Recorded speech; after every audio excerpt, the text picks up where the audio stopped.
We're talking about athleticism, we're talking about persistence, we're talking about personification, and we're talking about the absolute best professional wrestler on the independent circuit today, bar none, hands down.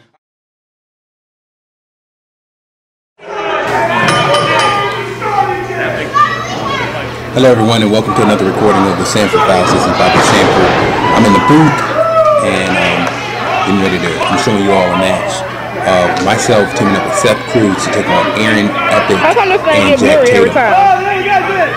I don't know why I get blurry. Anyways, if you saw that first move where they wind up hip toss by Aaron Epic, which, whatever, it's good for him. He did a wind-up hip toss on Bobby Sanford back then, Mr. Education. I mean, what you'll realize is that off the ropes, he's a tackle, a Tatum. What you realize in this match is that people wanted Jack Tattum and I to get in the ring because I knew so much about Jack Tattum. I actually trained with this guy. And I knew when he would stop. I kind of knew his moves before he knew his moves. And likewise, he figured he knew some of my moves, and he knew some. He didn't know all. I was going to take him to school. I was Mr. Education. As you can see there, Aaron Epic slapped me on the back. Slapped Mr. Education, Bobby Sanford, on the back because he obviously wanted his teeth knocked down his throat. Hello. But, oh! I should have known that was coming. I should have known that was coming. I should have read that. He read that I was going to shoot the clothesline. So. But one of the things about this is sometimes when you know your opponent, you have to know what they're thinking before they know what they're thinking. And sometimes you have to make sure that they can't change it on you. One of the things about Jack Tattum is that I'd wrestled Jack Tattum, and I'd also teamed with him on several shows. So to say that I knew him was an understatement. Seth in there with Aaron Epic, a Florida mainstay at the time. I think this match is about 5 years old. I was in the midst of my training with Marty and Eddie at this time. But I think this match is either 5 or 6 years old. If you take a look back at it, probably 6. I don't remember. I don't agree with anybody calling Seth Cruise Uncle Fester because he's a great tag team partner. Look at the way he maneuvers around the ring.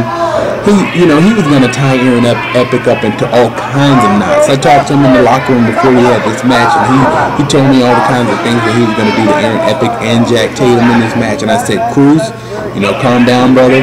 Calm down. I know you can easily take any of these guys out, and he chose not to. So these guys are absolutely lucky. And there's a comedy spot by Aaron Epic, and as you can see, the crowd is not taken to it. Sometimes what you have to do in a wrestling match is look at your crowd and see what they're looking for. And obviously, in this match, they wanted some wrestling. And that's what my buddy, Seth Cruise, was giving Aaron Epic right there in that corner. Aaron Epic with the up and over. Seth, if you see a guy lay down, listen to me. That's what I said. Kick him in the face. Kick him in the face. I'd have kicked him so hard it would have been unbelievable. But Seth fell for the trap. He grabbed his hand. You should have got down, kicked him in the face, and took over. Take him to school. That's what Mr. Education does. Summa cum laude. More degrees to excel. CS. Come on, Seth. I'll tell you what, if I were in the ring right now, none of this would be happening. I would have got in there and cleaned the clock of both Jack Tattum and Aaron Epic. Easily. Easily. Look at Aaron Epic. All he wants to do is get in there and slap around and chop. See? And that's an illegal tag. Mr. B, the referee. Mr. B, the referee. Look at Seth. Straight shot. It didn't look hard, but Seth shot in that punch, fist right to the face. Jack, you gotta be careful wrestling Seth. He's a killer. He's a killer. Look at him. Look at him. Look, he even got it on his boots. SC. Seth Cruise. He's a killer. Look at my biggest fan over there in the corner, the guy with the gray shirt. Okay, maybe he's not my biggest fan, but he needs to pay attention. You can actually see this guy over in the corner clapping and giggling and, you know, having a good little old time at the wrestling show. Look, woo-hoo! Come on, duck. I told you I knew all about Jack Tattum. He doesn't know me. I felt that right in my chest. As a matter of fact, I can feel it right now. And this guy, the guy in the corner was just telling me about the gray shirt on behind the referee sitting on the floor is actually clapping. What an idiot. No one should ever want to see me get beat up in a wrestling match. No one. Because I was Mr. Education at the time, and I'm still one of the most educated wrestlers on the indie scene today. But I don't bring that out because it's not for me to be showing my educational credentials to all those stars in the indie circuit today. Now, did you see? Look at Aaron Epic. He keeps putting his hand on my tag team partner, Sanford Cruise, which is uncalled for. It's totally, you know what? That's what you get when you mess with me. I'll kick you in the face.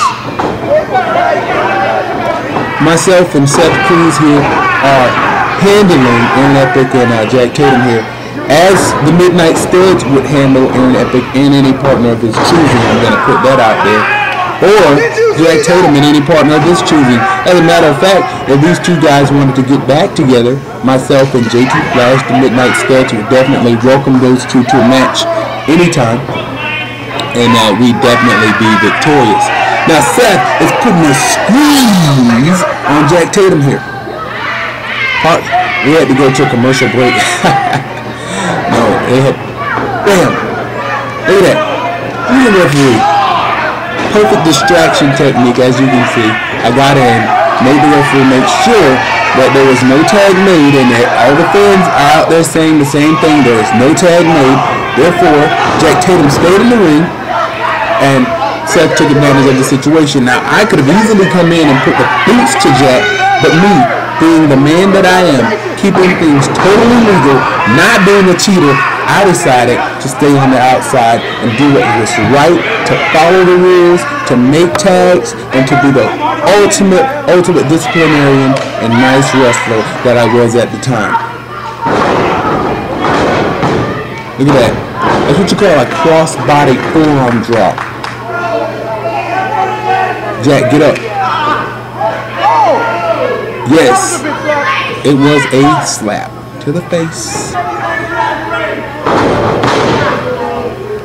Bobby Sanford puts the snap in there on the snapmare takeover of Jack Tattum there.